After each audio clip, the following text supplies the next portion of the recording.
పద్మశాలి. ముఖ్యంగా మా పద్మశాలిలకు అన్ని రంగాలలో అన్యాయం జరుగుతుంది. ఇదే విధంగా ఇప్పుడు ఉదాహరణగా తీసుకుంటే నల్గొండ జిల్లాలో పొన్నం కైలాష్కు ఏదైతే చాలా అన్యాయం జరిగింది. మేము జిల్లా పద్మశాలిలందరం దాన్ని వ్యతిరేకిస్తున్నాం. కావున మా పొన్న కైలాష్ నేతకు గుమ్మటిరెడ్డి వెంకటరెడ్డి మండలాధ్యక్ష పదవిని వద్దు అని చెప్పి నల్గొండ జిల్లా కాంగ్రెస్ అధ్యక్షుడిగా ఇవ్వడాన్ని వాళ్ళు సమర్థిస్తలేరు, ఒప్పుకోలేదని చెప్పి మాకు పత్రికాముఖంగా తెలిసింది. అదేవిధంగా కాబట్టి అతనికి న్యాయం జరగాలి. న్యాయం జరిగినప్పుడు మాత్రం మేము గ్రామాన నిరసనలు తెలుపుతూ మేము ముందుకు వస్తాం. మేము ఏం సత్యాగ్రహాన్న నిరాహార దీక్ష పట్టి సాధించుకుంటాం. అంతకు ముందే మీరు మా మీద ప్రేమ ఉంచి నల్గొండ డిస్టిక్ కైలాష్ నేతకు తప్పకుండా న్యాయం చేస్తారని చెప్పి మనం చేస్తున్నా. ఇదే సందర్భంగా కోమటిరెడ్డి వెంకటరెడ్డి గారికి మా పద్మశాలి ముద్దు బిడ్డలందరం మీకు మిమ్మల్ని వ్యతిరేకిస్తున్నామని చెప్పి కూడా విన్నవించుకుంటున్నా. ఇది చాలా తప్పు, అన్యాయం. మీరు ఇప్పటికీ మా పద్మశాలిలో ఆల్ ఇండియాలో కూడా చాలా తక్కువ అంటే లేనే లేరు. మా రాజకీయంగా ఎదగనిస్తలేరు. అంటే మా సొంతంగా న్యాయంగా సంపాదించుకున్న డబ్బు వృధా చేయకుండా మేధస్సుతో రాజకీయం చేద్దామంటే కుదురుతలేదు. డబ్బు పరంగానే రాజకీయం చేయాలంటే మా పెద్దలు సంపాదించలే, మా తాతలు సంపాదించలే.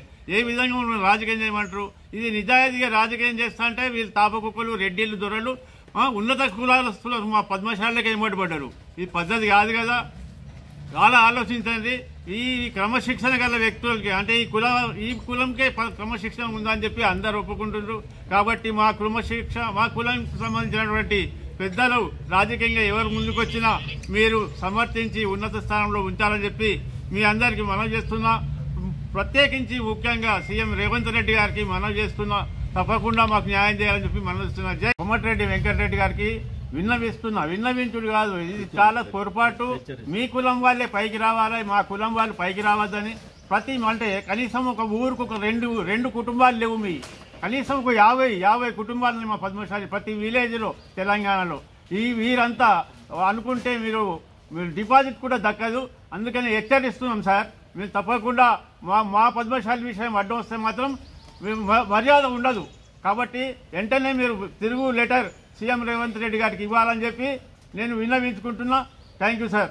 జిల్లా అధ్యక్షుడు బిచ్చు దత్తాత్రేయ గారి ఆధ్వర్యంలో ఈ ప్రెస్ మీటు ఏర్పాటు చేయడం జరిగింది. నల్గొండ జిల్లా కాంగ్రెస్ డిస్టిక్ అధ్యక్షునిగా ఉన్న కైలాస్ నేతను సీఎం రేవంత్ రెడ్డి గారు, మహేష్ కుమార్ గౌడ్ గారు ప్రతిపాదించి వారి పేరును ప్రకటించడం జరిగింది.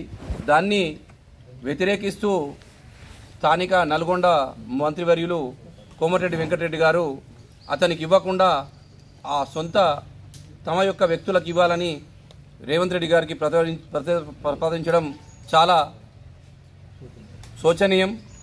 బీసీ వర్గానికి చెందిన పద్మశాలి ముద్దుబిడ్డకు ఈ పదవిని కాకుండా ఇంకెవరికో కట్టబెడతా అనడం సమంజసం కాదు. దీన్ని మేము పద్మశాలి జిల్లా నిజామాబాద్ తరఫున పూర్తిగా ఖండిస్తున్నాం.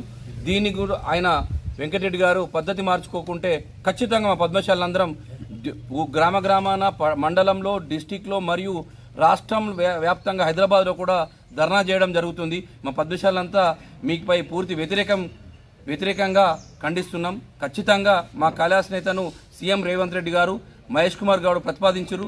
దాన్ని అలాగే ఉంచి మా పద్మశాలకు న్యాయం చేయాలని కోరుతూ మేము విన్నవిస్తున్నాం. రేవంత్ రెడ్డి గారికి మరియు మహేష్ కుమార్ గౌడ్ గారికి మా పద్మశాలి డిస్ట్రిక్ట్ సఖ్యం తరఫున కృతజ్ఞత తెలియజేస్తూ వారికి మాకు ఆ పదవి ఇచ్చినందుకు కృతజ్ఞత తెలియజేస్తూ దాన్ని అలాగే కొనసాగించి వారి యొక్క పదవిని ఉంచాలని కోరుకుంటూ మేము మా పద్మశాలి తరఫున విన్నవించుకుంటాం.